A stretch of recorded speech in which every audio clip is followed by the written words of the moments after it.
As Democratic candidates look to build on Barack Obama's legacy, a new book is shining a light on one of the people who inspired the 44th president.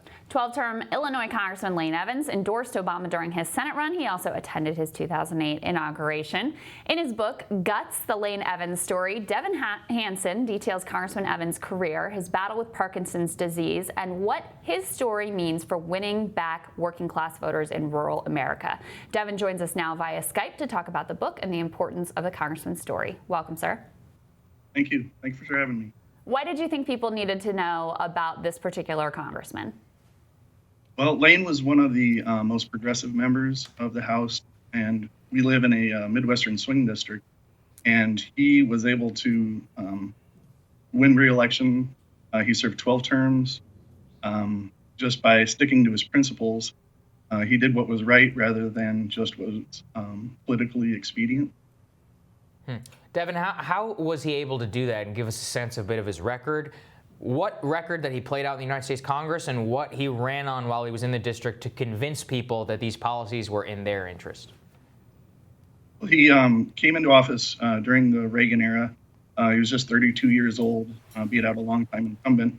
And he disagreed with Reagan 99% of the time, but he also disagreed with Tip O'Neill very often. And he always said that he wanted to do what was right, and he would disagree with even his own party when he needed to. And that endeared a lot of Republicans to him because they may have disagreed with his politics, but they would always say, well, at least you know where Lane stood on an issue. At least you believe what he was saying. And many of the things that he did, he helped get the Marines out of Lebanon after the bombings in '83. He was the mastermind behind the Montgomery GI Bill. He started the House Populist Caucus with Barbara Boxer and Al Gore. So he did a lot of things. Oh, the Agent Orange Act of 1991. So a lot of these things that he helped pass, he didn't necessarily get credit for, though. Yeah. Let other people take the glory, so to speak.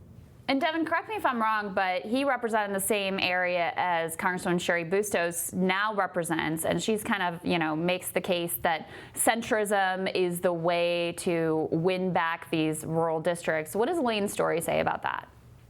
I think if Lane were here today, he would highly disagree with that. We live in a very working class area, and it seems like the DCC and Cheri are trying to appeal to this little sliver of Trump supporters when actually the people here, they voted for Obama and they voted for Trump.